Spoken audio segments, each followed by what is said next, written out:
రక్షకుడు ప్రభు అయిన యేసు క్రీస్తు నామమున ఈ దిన ఉదయకాలపు శుభాభివందనాలు మీకు తెలియచేస్తున్నాను. ప్రియులరా, సమయం 9 గంటలు. దేవుని మాటలు వినేదానికి మనమంతా సిద్ధపడిన వారమై ఉండాలి అని ప్రేమతో తెలియచేస్తున్నాను. దయచేసి అందరూ నాతో ఏకీభవించండి. చిన్న ప్రార్థన చేసుకొని ప్రభు యొక్క మాటలను మనం విందాం. ప్రతిదినం దేవుడి రీతిగా మనతో మాట్లాడుతున్న అద్భుతమైన ప్రక్రియ కనుక దేవుని మాటలు వినేదానికి ప్రార్థన చేసుకుందాం.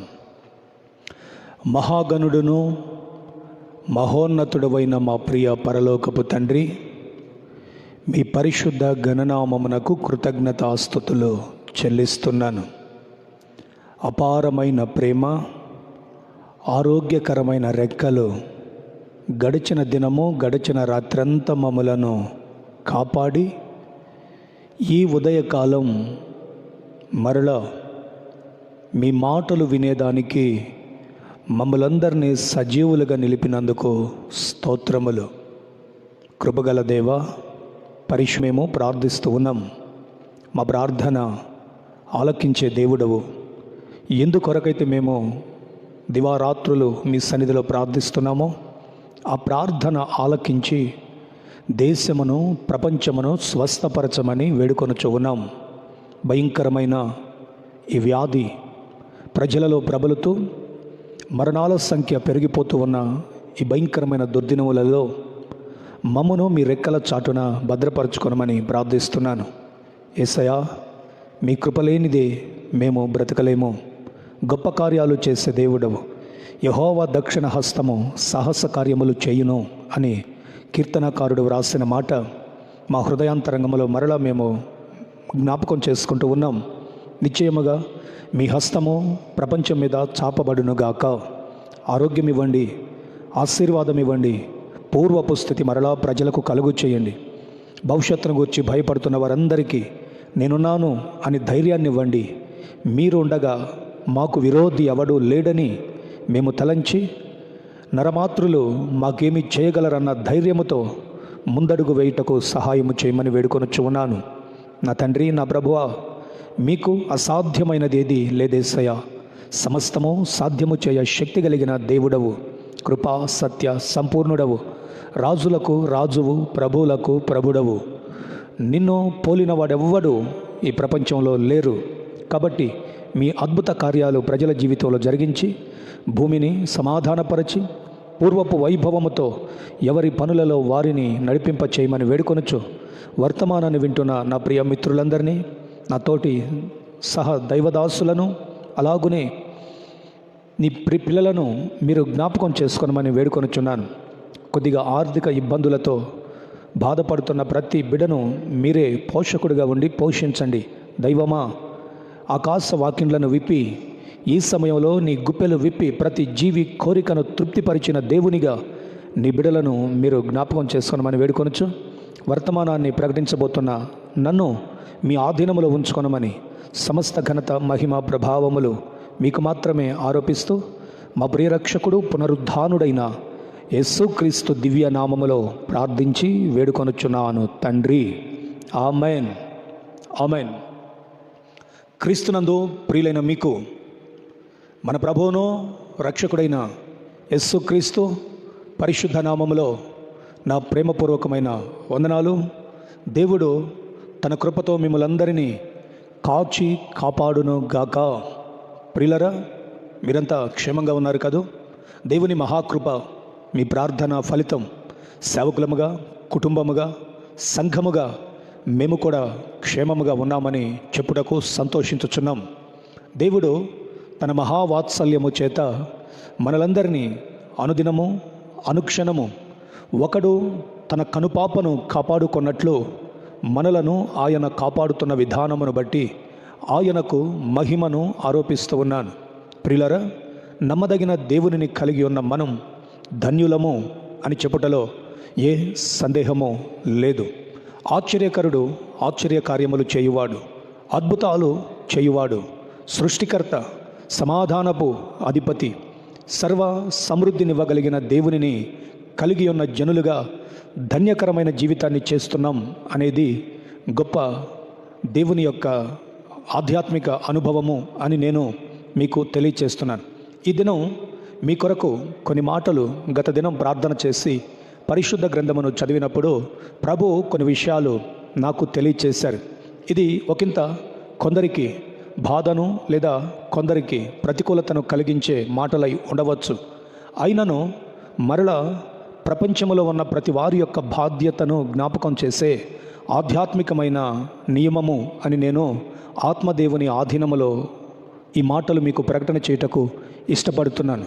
మనమందరము బాధ్యతాయుతముగా ఈ సమయంలో ప్రభువుని వేడుకొనాల్సిన వారమై ఉన్నాం.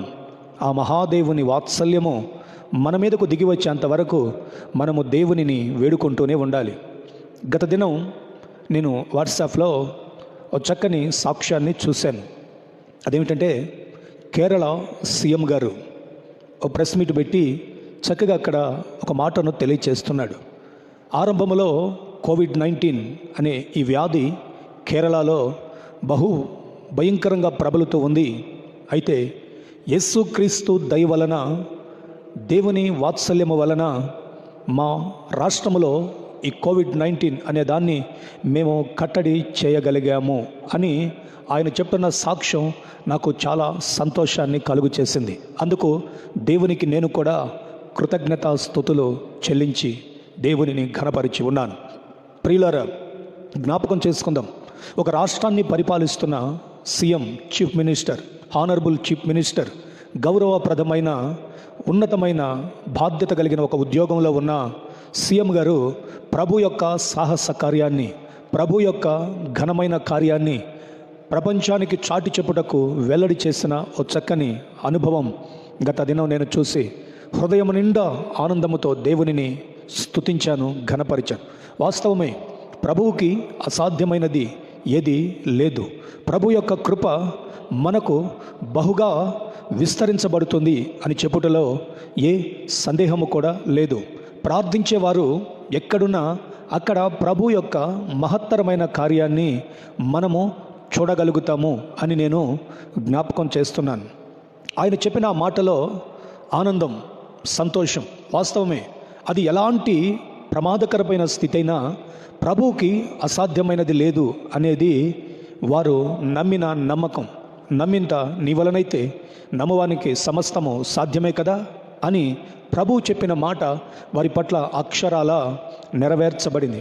ఇది కట్టుకదో కల్లబొల్లి మాటలో కాదు, కానీ వారి యొక్క నోట నుండి వచ్చిన సాక్షార్థమైన మాట వాట్సాప్లో మీరు చూస్తే మీకు చక్కగా తెలియచేయబడుతుంది. ఒక రాష్ట్రంలో అక్కడ ఆ వ్యాధిని కంట్రోల్ చేయగలిగింది క్రీస్తు ప్రభువు అని ఆయన నొక్కి ఒక్కాణించి చెప్పటం మనందరికీ ఆనందాన్ని కలుగు చేసే విషయం. అయితే ఒకంత అదే సమయంలో బాధ కూడా నాకు కలిగింది అనేది నేను మీకు జ్ఞాపకం చేస్తున్నాను. సంతోషకరమైన వార్త కదా, బాధ ఎందుకు అని మీరు అనుకోవచ్చు. మరి కేరళ రాష్ట్రంలో దేవుడు అంత అద్భుతం చేయగలిగితే మన తెలుగు రాష్ట్రాలలో ఆలోచించాల్సిన విషయం, మన తెలుగు రాష్ట్రాలలో ఎందుకు కట్టడి చేయలేకపోతున్నాం? ప్రజలను తప్పుడు వారని ఎంచుదామా? పాలకులను తప్పుడు వారని ఎంచుదామా? లేకపోతే సమాజాన్ని దూషిద్దామా? సంఘాలను దూషిద్దామా? ఎవరిని దూషించాల్సిన అవసరం లేదు, కానీ మన బాధ్యతను మనము సరిగా నిర్వర్తించలేకపోతున్నాం అనేది మనలను మనము ప్రశ్నించుకోవాల్సిన అవసరత ఎంతైనా ఉంది అని నేను మీకు జ్ఞాపకం చేస్తున్నాను. ఈరోజు ప్రజల యొక్క అవసరత ఏమిటి? మీకు కొన్ని విషయాలు నేను జ్ఞాపకం చేయాలనుకుంటున్నాను. ప్రజల యొక్క అవసరత ఏమిటి, సేవకుల యొక్క బాధ్యత ఏమిటి అనేది నేను మీకు జ్ఞాపకం చేయాలని అనుకుంటున్నాను. చరిత్ర గ్రంథాలు మనం చదువుతూ ఉంటే పాత నిబంధన పరిశుద్ధ గ్రంథమైన బైబిల్ ఓ చక్కని మాటను మనకు ఈ రోజున తెలియచేస్తుంది. ఆ రోజు ఇశ్రాయేలీల అవసరత ఏమిటో వారు దైవజనునికి ఏ విధంగా చెప్పారో మీకు ఒక మాటను చదివి వినిపించాలని ఆశిస్తున్నాను. ఈ రోజున ఈ మాటలు మీ అందరికీ పౌరుషాన్ని కలుగు చేయాలనే ఈ వర్తమానాన్ని నేను మీతో పంచుకుంటున్నాను. ప్రియులారా, ఇది విమర్శనాత్మకరమైనది కాదు, కానీ మనలో మన యొక్క బాధ్యతను గుర్తు చేసేది అని నేను ఆశిస్తున్నాను. కొందరు దీనిని బట్టి సనగవచ్చు, ఈ వర్తమానాన్ని బట్టి కొందరు వారే భక్తుల అన్నట్లు ఫీల్ అవ్వచ్చు, కాదు. కానీ నేనంటాను, మనమందరము మన బాధ్యతను గుర్తు చేసుకొని ప్రభు సన్నిధిలో కన్నీరు విడవగలిగితే ఖచ్చితంగా ఈ వ్యాధి నుంచి మన రాష్ట్రాలను మనం దేవుని కృపను బట్టి కాపాడుకున్న వారమై ఉంటామని నేను బాధ్యతాయుతముగా సేవకులైన మీకు, క్రైస్తవ సంఘమైన సమాజానికి నేను గుర్తు చేస్తున్నాను. చదువుకుందాం ఆ వాక్యం. సమూయేలు మొదటి గ్రంథం 7వ అధ్యాయం. ఓ చక్కని మాటను నేను మీకు చదివి వినిపిస్తాను. 7వ అధ్యాయం 8వ వచన భాగం.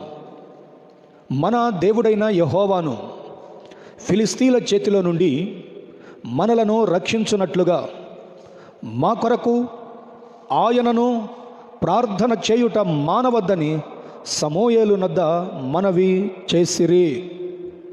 ప్రియులారా, ఇశ్రాయేలీలు మిస్పా అనే ప్రాంతానికి వచ్చారు. మిస్పా దేవుని సన్నిధి, దేవుని సముఖము. ఈ మిస్పాలో ఇశ్రాయేలీలు ఉన్నారన్న వార్త ఫిలిస్తీన్లకు తెలిసింది. ఫిలిస్తీన్లు శత్రువులు కదా. శత్రువు ఏం చేస్తాడు? ఎప్పుడు ఎదుటివాని యొక్క మరణాన్ని లేదా ఎదుటివాని యొక్క ఆ రాజ్యాన్ని కోరుకుంటాడు. ఈ ఫిలిస్తీన్లు మిస్పాలో ఇశ్రాయేలీలు ఉన్నారని తెలుసుకొని ఇశ్రాయేలీల మీదకి యుద్ధానికి వచ్చారు. సమూయేలు ఉన్నాడు మిస్పాలో. సమూయేలు చిన్ననాటి నుంచి ప్రార్థనాపరుడైన వాడు. సమూయేలు చిన్ననాటి నుంచి దేవుని కృపను పొందినవాడు. అతడు ఏ మాట చెప్పినా ఆ మాట తప్పక నెరవేర్చబడుతున్న తరుణం. ఆ సమూయేలు నద్దకి ఈ ఫిలిస్తీన్లు యుద్ధానికి వస్తున్నారన్న సంగతి తెలిసి ఇశ్రాయేలీలు కోరుకున్న అవసరత ఏమిటంటే, మా నిమిత్తము నీవు ప్రార్థన చేయటం మానవద్దు. ఎప్పటి వరకు? ఫిలిస్తీన్ల చేతిలో నుండి ఇశ్రాయేలీలమైన మనము రక్షింపబడేంత వరకు సేవకుడా నీవు ప్రార్థన చేయటం మానవద్దు అని మనవి చేసుకున్నారు. ప్రియులారా, నేను ఈ రోజున మీకు జ్ఞాపకం చేస్తున్నాను. ప్రస్తుతం దేశానికి కానీ, ప్రజలకు కానీ, లేదా సంఘాలకు కానీ అవసరమైన ప్రత్యేకమైన అనుభవం ఏమిటంటే ప్రార్థన అవసరమై ఉంది. ఓ సేవకుడు, న్యాయాధిపతి చిన్ననాటి నుంచి దీపము ఆరిపోక మునుపు యెహోవా బలిపీఠమునొద్ద పడుకొని దైవ దర్శనము చూసిన ఓ సేవకునికి ప్రజలు చేస్తున్న విజ్ఞప్తి, ఇదిగో మా నిమిత్తము నీవు ప్రార్థన చేయటం మానొద్దు. నీవు ప్రార్థన చేయటం మానితే రక్తం ఏరులై పారుతుంది, ప్రజలు చనిపోతారు, శత్రువు జయము పొందుతాడు అని మనవి చేశారు. ఈ రోజున క్రైస్తవ సమాజాన్ని నడిపిస్తున్న సేవకులకు నేను తెలియచేయాలనుకున్న ఓ సందేశం, దైవజనుడా, నీ రాష్ట్రంలో ఉన్న ప్రజల నిమిత్తం నీవు ప్రార్థన చేయటం మానొద్దు. ఈ సమయము దేవుని సన్నిధిలో నిన్ను నీవు తగ్గించుకొని ప్రార్థన చేసే సమయం. అవునండి, అక్కడ వాక్యం చాలా చక్కగా వ్రాయబడి ఉంది. ఏమనంటే, మన దేవుడైన యెహోవాను ఫిలిస్తీన్ల చేతిలో నుండి మనలను రక్షించున్నట్లుగా మా కొరకు ఆయన ప్రార్థన చేయటం మానవద్దని సమూయేలు నొద్ద మనవి చేసిరి. ఏమిటి అవసరం? యుద్ధానికి వెళ్తున్న వారికి యుద్ధోపకరణాలు అవసరం. యుద్ధానికి వెళ్తున్న వారికి యుద్ధ శూరులు అవసరం. యుద్ధానికి వెళ్తున్న వారికి దండు అవసరం. యుద్ధానికి వెళ్తున్న వాళ్ళకి ఎన్నో ఉపకరణములు అవసరం. కానీ సేవకుడు చేయాల్సిన పని మాత్రం సేవకుడికి నిర్ణయించబడి ఉంది. అవును ప్రియులారా, నేను జ్ఞాపకం చేస్తున్నాను. సేవకులారా, సమాజమా, మీరు ప్రార్థన చేయటం మానొద్దు. ఈ కోవిడ్-19 మన దేశంలో నుండి, మన రాష్ట్రంలో నుండి విడుదల అయ్యేంత వరకు మోకాళ్ళ ప్రార్థన జీవితమును మీరు మానొద్దు. ఇది సమయమును వ్యర్థపుచ్చుకునే సమయము కాదు. సద్వినియోగపరుచుకొని ప్రార్థన చేసే సమయమని నేను జ్ఞాపకం చేస్తున్నాను. ఈ మాట ఎప్పుడైతే సమూయేలు నొద్దకు వెళ్ళిందో సమూయేలు చేసిన పని నేను మీకు జ్ఞాపకం చేస్తాను. 9వ వాక్యం, సమూయేలు పాలు విడువని ఒక గొర్రెపిల్లను తెచ్చి యెహోవాకు సర్వాంగ బలిగా అర్పించి ఇశ్రాయేలీల పక్షమున యెహోవాను ప్రార్థన చేయగా యెహోవా అతని ప్రార్థన ఆలకించెను. స్తోత్రము కలుగునుగాక. ప్రియులారా,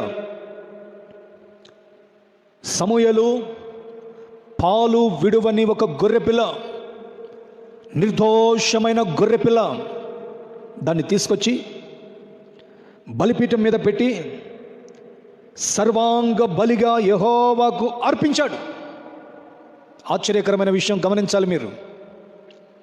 ఎప్పుడైతే ప్రజలు ప్రార్థన చేయట మానవద్దని వేడుకున్నారో, బలి అర్పించి బలిపీఠం మీద ప్రార్థన చేయుటకు సమూయేలు తీర్మానించుకున్నాడు. పాలు విడువని గొర్రెపిల్ల, అనాదిలో వధించబడిన గొర్రెపిల్ల, ఆదిలో వధించబడిన గొర్రెపిల్ల నా ప్రభు అయిన క్రీస్తుకి సాక్షార్థమై ఉంది. కాబట్టి 2020 సంవత్సరాల క్రితమే నీ కొరకు నా కొరకు సర్వలోక నిత్య కళ్యాణార్థమై సిలువ మ్రాను మీద వ్రేలాడిన క్రీస్తు యేసు యొక్క గొర్రె పిల్ల అనే వాని ఎదుట నీవు ప్రార్థన చేయుట ప్రారంభిస్తే ఖచ్చితంగా దేవుడు నీ ప్రార్థన ఆలకించుటకు సిద్ధముగా ఉన్నాడు. దయచేసి ప్రార్థన చేయటం మానవద్దు, ప్రార్థన చేయటం మానవద్దు. తెచ్చాడు సర్వాంగ బలి, అంటే ప్రతి అవయవాన్ని ప్రతి అంగాన్ని అర్పించి బలిపీఠము మీద పెట్టి దాన్ని కాలుస్తూ ప్రార్థన చేయటకు సిద్ధపడ్డాడు. 10వ వాక్యాన్ని చదువుతున్నాను. సమూయేలు మొదటి గ్రంథం 7వ అధ్యాయం 10వ వాక్యం. సమూయేలు దహన బలి అర్పించుచుండగా, ఇంకా అయిపోలా, అప్పటికి అర్పిస్తూనే ఉన్నాడు. అర్పించుచుండగా ఫిలిస్తీయులు యుద్ధము చేయుటకై ఇశ్రాయేలీల మీదకి వచ్చిరి. అయితే యెహోవా ఆ దినమున ఫిలిస్తీయుల మీద మెండుగా ఉరుములు ఉరిమించి వారిని తారుమారు చేయగా వారు ఇశ్రాయేలీల చేత ఓడిపోయిరి. 11వ వాక్యం, ఫిలిస్తీయులు మిస్పాలో నుండి బయలుదేరి బేత్కారు వరకు ఫిలిస్తీయులను తరిమి హతము చేసిరి. దేవునికి మహిమ కలుగునగాక. ఇక్కడ చక్కని మాటను నేను మీకు జ్ఞాపకం చేస్తాను ప్రియులారు.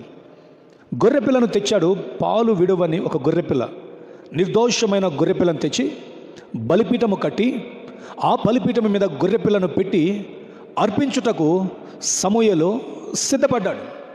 ఒక ప్రక్క గొర్రెపిల్ల సిద్ధపరచబడి బలి అర్పణ జరుగుతుంది. మరొక ప్రక్క ఇశ్రాయేలీలు ఫిలిస్తీయులు యుద్ధానికి సిద్ధమయ్యారు. ఈ రెండు ఒకే సమయంలో జరుగుతున్నాయి. అవును ప్రియులారు, ఒక ప్రక్కేమో బలి, మరొక ప్రక్కేమో యుద్ధం.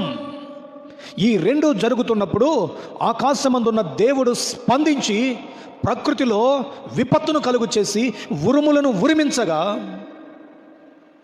ఫిలిస్తీయులు తారుమారైపోయారు, ఇశ్రాయేలీలు జయమొందారు. మిస్పా నుండి బేత్కారు వరకు తరిమి హతము చేశారట ఇశ్రాయేలీలు ఫిలిస్తీయులను. నా ప్రియమైన సహోదరులారా, ఇక్కడ నేను మీకు జ్ఞాపకం చేస్తున్న బాధ్యతాయుతమైన ఒక క్రియ మీరు ఈ రోజు నుంచి నెరవేర్చవాలని నేను కోరుకుంటున్నాను. సరిగ్గా ఈ రోజుకి 30 దినములు, ఒక నెల రోజులు మనం లాక్డౌన్లో ఉన్నాం. ఓ సీఎం చెప్తున్నాడు, యేసుక్రీస్తు గొప్ప కార్యము చేశాడు అంటే దానికి వెనుక ప్రార్థించే ప్రార్థనా పరులైన వారు కేరళ రాష్ట్రంలో ఉన్నారని చెప్పుటలో ఏ సందేహము లేదు. మానక ప్రార్థన చేస్తున్నారు వారు, మానక. మరి మన తెలుగు రాష్ట్రాలలో ఏమైపోయాం సేవకులంగా మనమందరం? మీరు అంటలేదు, మనమందరం. నీ బాధ్యత ఏమిటి?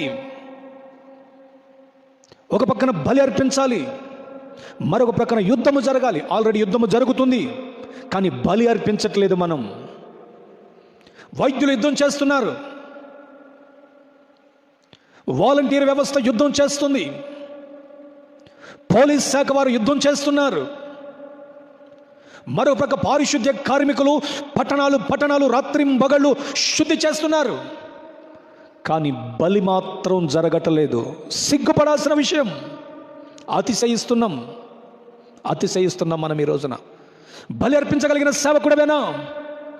సమూయేలు యుద్ధానికి వెళ్ళలా బలి అర్పిస్తున్నాడు.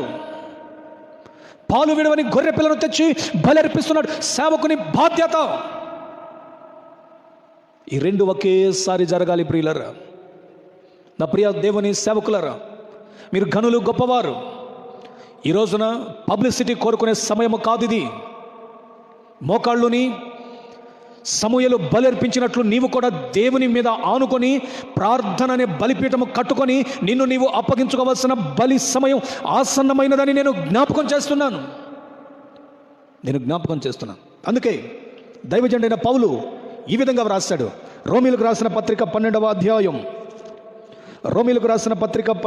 అధ్యాయం మొదటి 2 వచనాలలో లేఖనం ఏం చెప్తుందో చాలా జాగ్రత్తగా మీరు గమనించాలని ప్రభు పేరిట నేను మీకు తెలియచేస్తున్నాను. కాబట్టి సహోదరులారా, పరిశుద్ధమును దేవునికి అనుకూలమునైన సజీవ యాగముగా మీ శరీరములను ఆయనకు సమర్పించి, ఎంత అద్భుతమైన మాట, ఆయనకు సమర్పించుకొనుడని దేవుని వాత్సల్యమును బట్టి మిమ్ములను బతిమాలుచున్నాను. ఇట్ ఈస్ సేవ, మీకు యుక్తమైనది. ఈ లోక మర్యాదను అనుసరింపక ఉత్తమమును అనుకూలమును సంపూర్ణమునై ఉన్న దేవుని చిత్తమేదో పరీక్షించి తెలుసుకున్నట్లు మీ మనస్సు మారి నూతన పరచుట వలన రూపాంతరము పొందుడి.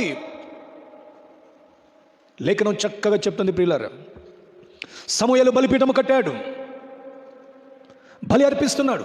ఈ రోజున సేవకుడిగా నీవు కూడా క్రీస్తు యేసనే బలిపీఠమును కట్టి ఆ బలిపీఠము మీద నీ శరీరమును సమర్పించి నిన్ను నీవు నలగగొట్టుకొని కన్నీరు విడిచి సర్వాంగ హోమముగా నిన్ను నీవు అర్పించుకోవలసిన స్థితిలో ఉండవలసిన సేవకులు బలిపీఠము కట్టలేని స్థితిలో ఉన్నారు ఈ రోజున. కేరళకు ఒక దేవుడు, నీకొక దేవుడా? కాదే. సిగ్గుపడాల్సిన విషయములలో అతిశయపడుతున్నాం. లేవాలి.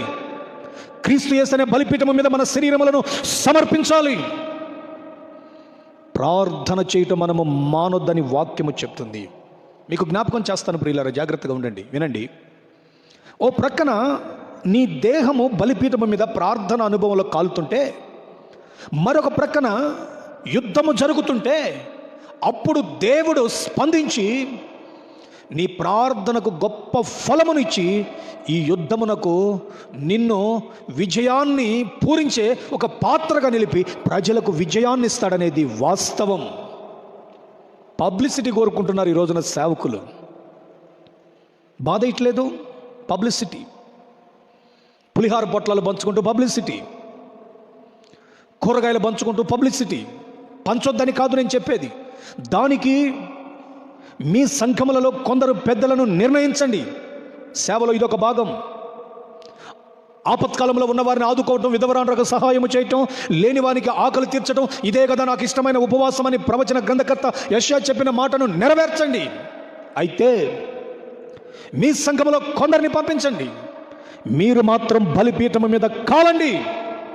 సేవకుడు కాలిపోవాలి ఈ రోజున బలిపీఠం మీద ప్రార్థనలో. నీవు కాలుతుంటే, ఆ రోజున పాలు విడవని గొర్రెపిల్ల యొక్క సర్వాంగములు కాల్చబడుతుంటే ఆ ధూపము పరలోకమునకు చేరి యెహోవాకు ఇంపైన ఆఘ్రానించగలిగిన సువాసన వలె అది ఉన్నట్లు దేవుడు ఆఘ్రానించి ఇశ్రాయేలీలకు విజయం ఎలాగిచ్చి ఫిలిస్తీన్లను తరిమాడో, ఈ రోజున నీవు చేయు ప్రార్థనను బట్టి కూడా ఈ కోవిడ్-19 అనే దానిని ఒక ప్రక్కన నువ్వు కాలుతుంటే, మరొక ప్రక్కన యుద్ధము జరుగుతుంటే, మీ ఇద్దరి ప్రక్రియ దేవునికి ఇష్టమైన బలిగా అది ఉంటే అప్పుడు విడుదల అనేది నీ రాష్ట్రానికి, నీ దేశానికి కలుగుతుంది. అంతవరకు విడుదల కలగదు. కాలిపోవట్లేదు ఈ రోజున సేవకులుగా. ఏమండి, కాలిపోవట్లేదు. ఏం చేస్తున్నారు? శుభ్రంగా తిని చక్కగా గ్లామర్ పెంచుకొని రాత్రింబగళ్ళు హాయిగా నిద్రపోయి లైవ్ ప్రోగ్రాంకి వస్తున్నారు. చక్కగా ఆవదం పూసిన మంచి నున్నని వ్యక్తుల వలె. బాధయచ్చు ప్రియులారా, మీకు బాధయచ్చు. కానీ మీకన్నా ఎక్కువ బాధ ప్రజలు అనుభవిస్తున్నారు. ప్రజలకు నీ అవసరత ఉంది, రాష్ట్రానికి సేవకుని అవసరత ఉంది, ఈ రోజున ప్రభు వైపు చూడాల్సిన సేవకుడు పాలకుల వైపు చూస్తున్నాడు. ఏమొస్తుంది, ఏమిస్తారు? పాలకుల వైపు చూస్తున్నారు. నేను అడుగుతున్నాను, ఈ రోజున ఒక సేవకుడిగా నీవు ప్రభు వైపు చూసే సేవకుడివా, పాలకుల వైపు చూసే సేవకుడివా? ప్రార్థన చేసే సేవకుడివా, చేతులు చాపే సేవకుడివా? ఏ విధంగా సాగిపోతుంది నీ జీవిత వ్యవస్థ ఈరోజు? సమూయేలు మా కొరకు ప్రార్థన చేయటం మానదు. మానల సమూయేలు. ఇంకో మాట అంటాడు ఆయన, మీ నిమిత్తము నేను ప్రార్థన చేయకపోతే అది పాపం. నిజమే ప్రియులారా, సేవకుడు ఈ రోజున ప్రార్థన చేయకపోతే అది పాపం. పాపం పాపం నేను మరలా జ్ఞాపకం చేస్తున్నాను. ప్రజల నిమిత్తము ప్రార్థన చేయని సేవకుడు పాపాన్ని మూటగట్టుకుంటున్నాడు. ప్రజల నిమిత్తము బలిపీఠము మీద కాలుతున్న సేవకుడు ప్రజలకు విముక్తిని కలుగు చేస్తున్నాడు. మరలా పూర్వపు స్థితి ప్రజలకు కలిగి దేవాలయము ద్వారములు తెరవబడి దేవుని సన్నిధిలో సంపూర్ణ ఆనందముతోనూ పరిశుద్ధాత్మ అభిషేకముతోనూ ఆరాధన చేయబడాలి అని కానీ నీవు ఆశించిన వ్యక్తివైతే ప్రజెంట్ ఈ దినమున నీవు బలిపీఠము మీదకు ఎక్కి నీ సర్వాంగ అవయవములను అర్పించి నీవు కాలిపోవాలి. మానేయ్, భోజనం మానేయ్. దినదినము నీ శరీరమును నలగగొట్టుకో. అది లేదు ఈ రోజున, అది లేదు. సరదాగా లైవ్ కార్యక్రమాల్లోనికి వచ్చి రాగాలు తీసి పాటలు పాడుకునే స్థితి. పాడొద్దని నేను చెప్పట్లా, ఒక గంటన్నర వర్తమానం ఇవ్వండి ప్రజలకు. కానీ ఇంకా 22.5 గంటలు నీకు సమయం ఉంది. కొన్ని గంటలు క్రీస్తు యేసు అనే బలిపీఠం మీదకి ఎక్కి సేవకుని యొక్క బాధ్యతను, సేవక ధర్మాన్ని నిర్వర్తించు. బాధాకరమైన విషయం ఏమిటంటే, ఈ మధ్య ఒక సేవకుడు అకౌంట్ నెంబర్ ఇచ్చి లైవ్లో వర్తమానం వింటున్నారు కదా, కానుకలు పంపించండి అని అడిగాడంట. ప్రియులరా, కాస్తంత ఆలోచనతో మనం బ్రతకాలి. ఇది ధనం తెచ్చుకునే సమయమా, లేదా బలిపీఠం మీద కాలే సమయమా? హెబ్రీ పత్రిక 13వ అధ్యాయం 10వ వాక్యంలో ఏమని వ్రాయబడి ఉంది? లేఖనం ఏం చెప్తుంది గమనించండి మీరు. హెబ్రీ పత్రిక 13వ అధ్యాయం 10వ వాక్యం, మనకొక బలిపీఠం ఉన్నది, దాని సంబంధమైన వాటిని తినుటకు గుడారములో సేవ చేయ వారికి అధికారము లేదు. బలిపీఠం మీద ఉన్నప్పుడు తినే సమయం కాదది. ఉపవసించి కన్నీటితో ప్రార్థన చేసే సమయం అది. ఎవరా బలిపీఠం? క్రీస్తు యేసే మనకు ఆ బలిపీఠం.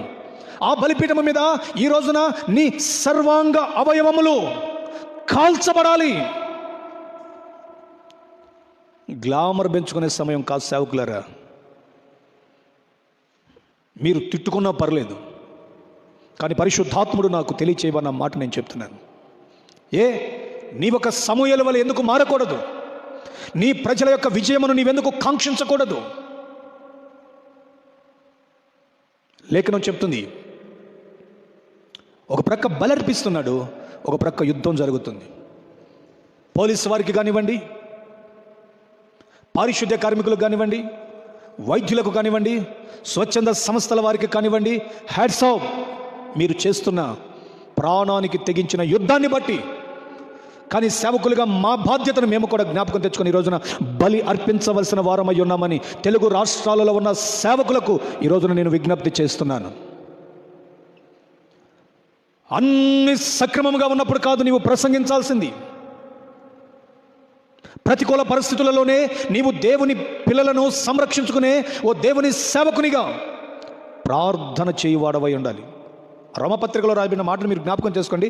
లోక మర్యాదను అనుసరింపగా, లోకంలో అందరూ ఈరని లేదు, వారని లేదు, ఈ కులం అని లేదు, ఆ కులం అని లేదు, అందరూ స్వచ్ఛందంగా వచ్చి పేదలకు కూరగాయలు, పండ్లు, పలహారాలు, అలాగనే భోజనము, బియ్యము, నూనె, ఉప్పు, పప్పులు అన్నీ సప్లై చేస్తున్నారు. నీవు కూడా నీ సంఘములో ఉన్న వారిని పంపించాయి. అయితే సేవకుడిగా నీవు లోక మర్యాదను అనుసరించి ఫోటోలు పెట్టుకొని పబ్లిసిటీ చేసుకునే సమయం కాదు ఇది. నీవు బలిపీఠమును ఎక్కవలసిన సమయం. కాలిపో, నీ ప్రజల నిమిత్తం కాలిపో, నీ రాష్ట్రము నిమిత్తం కాలిపో, నీ దేశము నిమిత్తం సవాలుగా చెప్తున్నాను ఈ రోజున, దేశము కొరకు, రాష్ట్రము కొరకు, ప్రజల కొరకు నీవు కాలిపోయే సేవకుడవైతే నీ రాష్ట్రంలో ఉన్న సీఎంలు కూడా, నీ దేశంలో ఉన్న ప్రధానులు కూడా ఈ రోజున నీవు ఆరాధిస్తున్న దేవునిని ఘనపరచుటకు యేసు క్రీస్తు వలననే ఈ కార్యము జరిగిందని వారి నోట నీ కాలిన అనుభవాన్ని బట్టి సాక్ష్యము కలుగునుగాక. ఎస్ ప్రియులరా, నేను జ్ఞాపకం చేస్తున్నాను. దయచేసి చేతులు జోడించి మీకు దండం పెట్టి చెప్తున్నాను, సేవకులారా, ఖర్చు పెట్టండి, లక్షలు ఖర్చు పెట్టండి ప్రజలకు, కానీ ఒక టీంని ఏర్పాటు చేసుకోండి. మీరు మాత్రం రాత్రనక పగలనక బలిపీఠములు ఎక్కండి.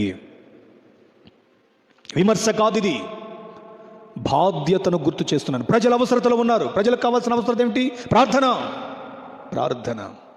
మనకు ఒక బలిపీఠం ఉంది. ఆ బలిపీఠము మీద సర్వాంగ హోమముగా, సర్వాంగ బలిగా శరీర అవయవాలన్నీ కాలిపోవాలి.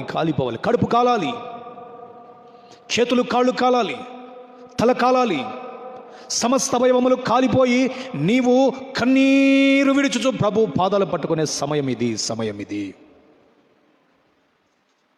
లేవియా కాండములో ఒక చక్కని మాట వ్రాయబడి ఉంది.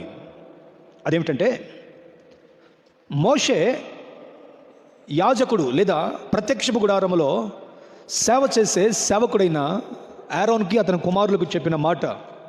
9వ అధ్యాయం లేవియా కాండం 6-7 వచనాలు నేను చదువుతాను, మీరు జాగ్రత్తగా మాటలు గమనించండి. మోషే, మీరు చేయవలెనని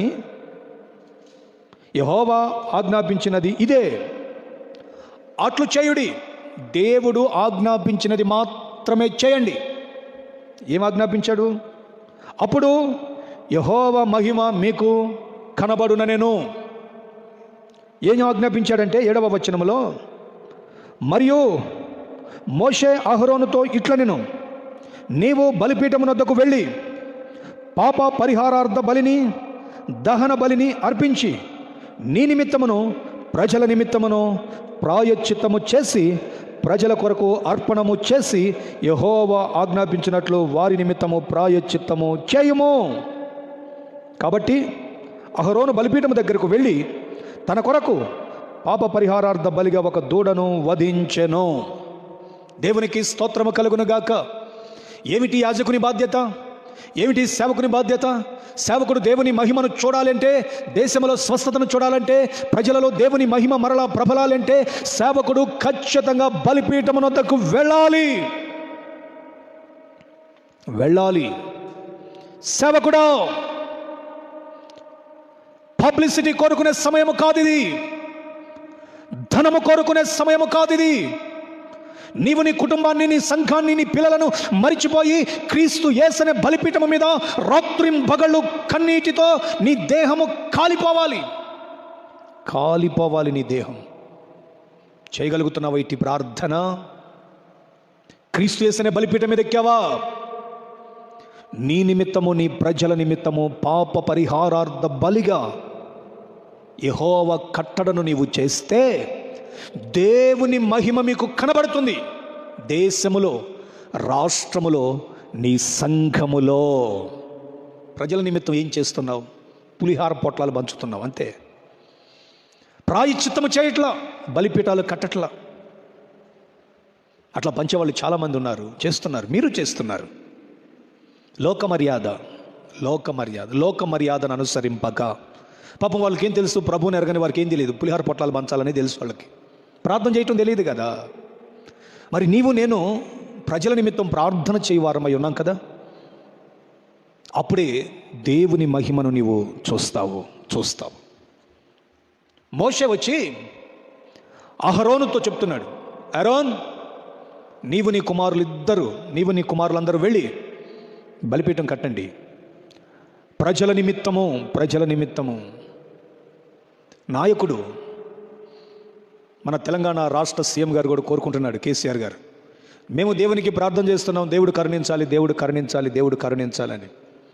ఆ దేవుడు ఎవరో కాదు, సర్వలోకానికి సృష్టికర్త అయిన నజరేయుడైన యేసు క్రీస్తు. నిన్ను నన్ను పాపముల నుంచి విమోచించి పరిశుద్ధులుగా మార్చి ఒక బాధ్యతాయుతమైన బృహత్తరమైన పనిని మన భుజం స్కంధముల మీద పెట్టి సంఘానికి, సేవకును, దేశము కొరకు, దేవుని కొరకు, ప్రజల కొరకును, పాలకుల కొరకును మనందరినీ ప్రార్థన పరులైన సేవకులుగా నియమించిన ఆ దేవుని కొరకు ఈ రోజున బలిపీఠములు సేవకులు ఎక్కుదురుగాక. ఎక్కాలి. ఇంకా జూన్ 10 వరకు ఈ లాక్డౌన్ పొడిగించబడుతూనే ఉంటుంది. గుర్తుపెట్టుకోండి, జూన్ 10 వరకు ఖచ్చితంగా ఈ లాక్డౌన్ దశల వారీగా ప్రకటించబడుతూనే ఉంటుంది. నిజముగా నీవు బలిపీఠం ఎక్కిన సేవకుడవైతే ఆకాశము నుంచి కలువరి రక్తము మరలా కుమ్మరించబడి ఈ వైరస్కు నిర్మూలము చేయునుగాక. ఉరుములు ఉరిమించిన దేవుడు 2020 సంవత్సరాల క్రితం నీ కొరకు కలువరిగిరిలో రక్తము కార్చిన దేవుడు ఈ రోజున నీవు బలిపీఠం ఎక్కితే నీవు కాలుతున్న ప్రార్థన అనుభవాన్ని బట్టి నీ దేశము మీద మరలా రక్తమును కుమ్మరిస్తాడు. భారతదేశము క్రీస్తు రక్తము చేత తడపబడుతుంది. వైరస్ నుంచి విడుదల కలుగుతుంది. అవును ప్రియులారా, ప్రార్థన ఒక్కటే శరణ్యం. దయచేసి సేవకులారా, బయట కనిపించకండి, బలిపీఠాలు కట్టండి. ప్రార్థన అనే బలిపీఠాలు కట్టండి. పడిపోయిన దావీదు గుడారమును బాగు చేసిన దేవుడు మరలా నిన్ను నన్ను ప్రార్థనకు పురిగొల్పుటకు ఇష్టపడుతున్నాడు. దేవుడు ప్రకృతిని శుద్ధీకరించాడు. నిన్ను నన్ను కూడా ప్రార్థన అనే బలిపీఠం మీద కాల్చి శుద్ధి చేయుటకు ఇష్టపడుతున్నాడు దేవుడు. ప్రతి సేవకుడు, కొంతమంది చిన్న సేవకులు పెద్ద సేవకులని సంబోధిస్తున్నారు. చిన్నోళ్ళేడు పెద్దోళ్ళు, ప్రతి వాడు క్రీస్తు పిలుపునందుకొని వచ్చిన సేవకుడే. నీ శక్తి సామర్థ్యాలు దేవుడు నీకిచ్చాడు సేవకుడా. ఒక్క సేవకుడు ప్రార్థన చేస్తే సూర్య చంద్ర నక్షత్రాదులు నిలిచాయే. మరి తెలుగు రాష్ట్రాలలో గొప్ప గొప్ప సేవకులని పేర్లు పెట్టుకున్న వాళ్ళు ఉన్నారు కదా. మరి బలిపీఠాలు కట్టండి, కట్టండి, కట్టండి, కట్టి ప్రార్థన చేయండి సేవకులారా. దండం పెట్టి మీకు నేను తెలియజేస్తున్నాను, ఏదో మా వంతు దేవుడు మాకు ఇచ్చిన ఈ పరిచయలో మేము కూడా బలిపీఠాలు కట్టుకొని ప్రార్థన చేస్తున్నాం. దానికి దేవుడు సాక్షి. అవునండి, ఇది పబ్లిసిటీ కోరుకొని ధనం సంపాదించుకునే సమయము కానే కాదు. మరుగైపోవాలి, నేను మరుగైపోవాలి. బలిపీఠము కట్టాలి. నీవు ఇప్పుడు కట్టిన బలిపీఠము మోకాళ్ళ ప్రార్థనా జీవితము, నీ మోకాళ్ళ కింద ఉన్న బండలు ప్రభు సన్నిధిలో ఆ రోజున సాక్షిగా నిలబడాలి. ప్రజలకు వచ్చిన విపత్కరమైన పరిస్థితులలో నుండి ఈ సేవకుడు ప్రార్థన చేశాడు. ప్రజలకు సురక్షత, క్షేమము, నెమ్మది, సమాధానము కలిగిందని చెప్పాలి. అవునండి, అలాంటి అనుభవం నీకు నాకు కలగాలి. మీకు ఒక మాట జ్ఞాపకం చేస్తాను. సిరియా దేశం నుంచి వచ్చాడు నయమాను. ఎలీషా అక్కడే ఉండి ఆ రాజుని, ఆ సైన్యాధిపతిని యోర్దాను నదిలో 7 మార్లు మునగమన్నాడు. కోప్పడి వెళ్ళిపోయాడు. పనివాడి మాట విని మొత్తం మీద 7 మార్లు మునిగాడు. ఎలీషా అక్కడే ఉన్నాడు, ప్రార్థిస్తున్నాడు. ఇతడు వెళ్ళి మునిగాడు. స్వస్థత కలిగింది. అంతలో ఆయన మరలా తిరిగి వచ్చి బహుమానాలు ఇవ్వబోతే ఎలీషా ఒక మాట అన్నాడు, నేను ఎవని సన్నిధిని నిలిచి ఉన్నానో ఆ యెహోవా జీవముతోడు, నీ బహుమానము నాకొద్దు అని తిరిగి నయమానుని పంపించాడు. అప్పుడు ఆయన దగ్గర ఉన్న గెహజీ అనే ఓ సేవకుడు చేసిన ఓ పని బైబిల్ గ్రంథంలో రాజుల 2వ గ్రంథం 5వ అధ్యాయంలో వ్రాయబడి ఉంది. ఈ మాటను చదివి నేను మీకు కొన్ని విషయాలు జ్ఞాపకం చేస్తాను. రాజుల 2వ గ్రంథం 5వ అధ్యాయం 26వ వచన భాగాన్ని నేను చదువుతున్నాను. ఆయన పోయి వెండి బట్టలు తెచ్చుకున్నాడు. అప్పుడు దైవజనుడు అంటున్నాడు, గెహజీ, నీవు ఎచ్చటి నుండి వచ్చితివని అడిగినందున వాడు, నీ దాసుడనైన నేను ఎచ్చటికి పోలేదనెను. 26వ వాక్యం. అంతటా ఎలీషా వానితో, ఆ మనుష్యుడు తన రథము దిగి నిన్ను ఎదుర్కొనుటకు తిరిగి వచ్చినప్పుడు నా మనస్సు నీతో కూడా రాలేదా? ద్రవ్యమును, వస్త్రములను, ఒలీవ చెట్ల తోటలను, ద్రాక్ష తోటలను, గొర్రెలను, ఎడ్లను, దాసదాసీలను సంపాదించుకున్నటకు ఇది సమయమా? ప్రియులరా, సేవకునిగా పబ్లిసిటీ కోరుకునే సమయము కాదు ఇది.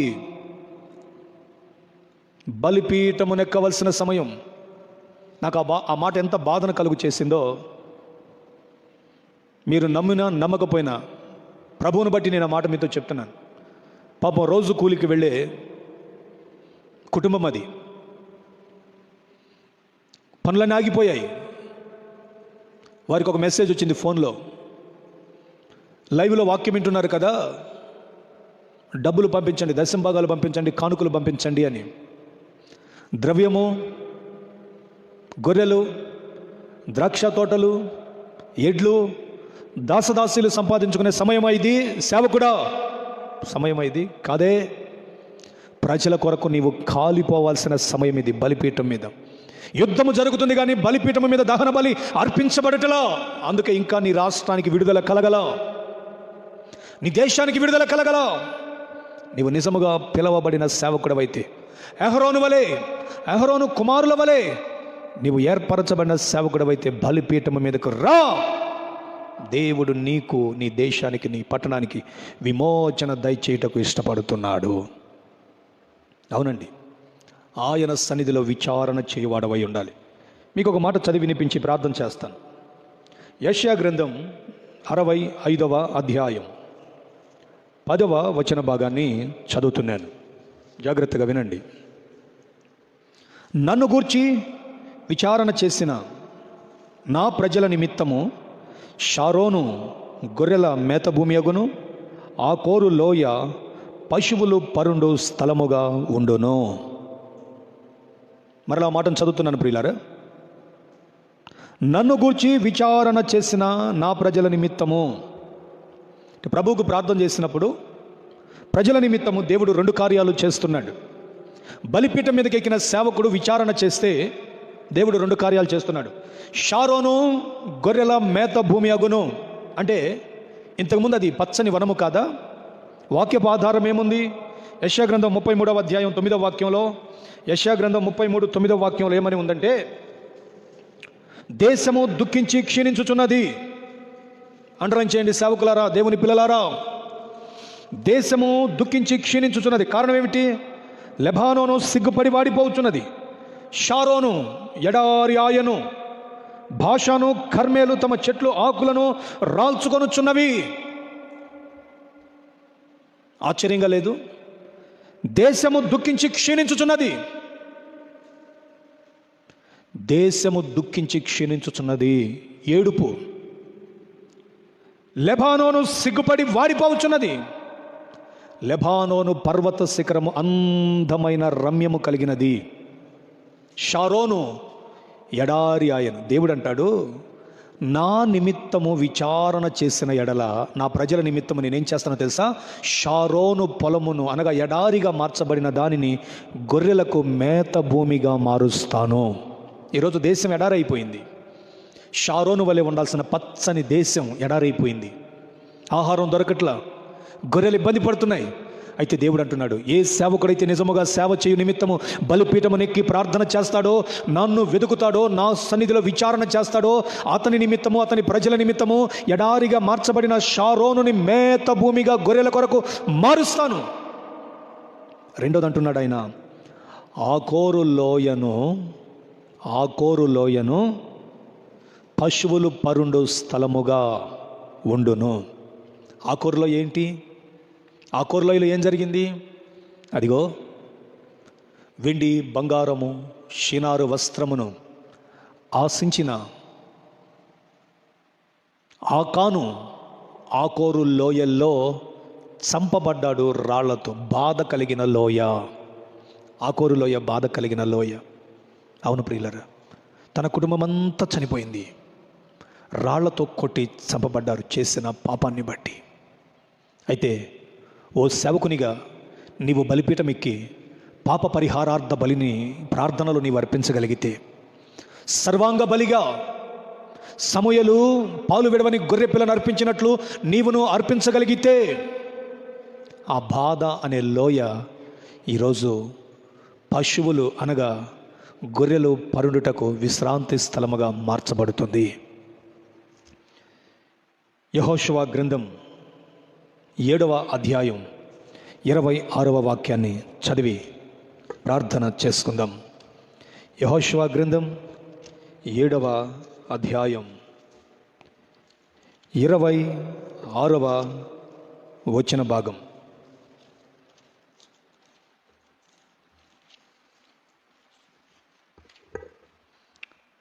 వారిని రాళ్లతో కొట్టిన తరువాత అగ్ని చేత కాల్చి వారి మీద రాళ్లను పెద్ద కుప్పగా వేసిరి. అది నేటి వరకు ఉన్నది. అప్పుడు యెహోవా కోపోద్రేకము విడిచినవాడై మళ్ళుకొనెను. అందుచేతను నేటి వరకు ఆ చోటికి ఆకోరు లోయ అని పేరు. కింద ఫుట్నోట్లో బాధ లోయ. అవును, ప్రజలందరూ బాధపడుతున్నారు, కన్నీరు విడుస్తున్నారు, చనిపోతున్నారు. సేవకులమైన మనం బలిపీఠం మీదకి ఎక్కాల్సిన సమయం ఆసన్నమైంది. ఈ నా మాటలు మీకు బాధను కలిగించిన దయతో అర్థం చేసుకొని మీరంతా ప్రార్థనని బలిపీఠం మీదకి ఎక్కాలని, కోవిడ్-19 మన రాష్ట్రాలను దేశాన్ని విడిచేంత వరకు ప్రార్థన చేయటం మానొద్దని మనసారా మీకు తెలియచేస్తూ ఓ తోటి సేవకునిగా, మిత్రునిగా మిమ్మను బ్రతిమలాడుతూ నా మాటలు ముగిస్తున్నాను. దైవకృప మనందరికీ తోడై ఉండి మనలను ఆశీర్వదించి పూర్వపు స్థితి ప్రజలకు కలుగు చేయును గాక. మన నోటితో యేసే క్రీస్తుని ఒప్పుకొనున్నట్లు, ఆయనే బాగు చేశాడని ఒప్పుకొనున్నట్లు, అట్టి ఒప్పుకొనుటకు సేవకులు బలిపీఠం ఎక్కునట్లు మీరే వారిని పురిగొల్పమని వేడుకొనొచ్చు. సమస్త ఘనత, మహిమ, ప్రభావములు మీకు ఆరోపిస్తూ వేడుకొనొచ్చున్నాను తండ్రి. ఆమేన్. ఇప్పుడు మన పరమ తండ్రి అయిన దేవదేవుని యొక్క శాశ్వతమైన ప్రేమయు, మన ప్రభువును పునరుద్ధానుడైన యేసు క్రీస్తు వారి ఎడబాయని కృపయు, నిత్య ఆదరణకర్తైన సమాధానకర్తైన పరిశుద్ధాత్మ దేవుని ఆదరణ, సమాధానము, సంతోషము, ఆరోగ్యము బలిపీఠమునెక్కిన సేవకుల యొక్క అర్పణను బట్టి దేశమునకు, ప్రపంచానికి ఆరోగ్యము, సమాధానం ఇచ్చి తన కృపలో పూర్వ దినములు కలుగు చేయుటకు దేవుడు మనలను నడిపించునుగాక. ఆమేన్. ఆమేన్. ఆమేన్. అందరికీ వందనాలు, దేవునికి స్తోత్రాలు. ప్రియులారా, వర్తమానాలు విని ఆశీర్వదించబడండి. మీ మిత్రులకు, స్నేహితులకు షేర్ చేయండి. ఇవే వర్తమానాలు మరలా యూట్యూబ్ ఛానల్లో తిమోతి అపోస్తలిక్ మినిస్ట్రీస్ అనే ఆ పేరు మీద ప్రసారం చేయబడుతున్నాయి. సబ్స్క్రైబ్ చేసుకోండి, వర్తమానాలు వినండి. దైవ కృప మీ అందరినీ కాపాడుచు నడిపించునుగాక. ఆమేన్.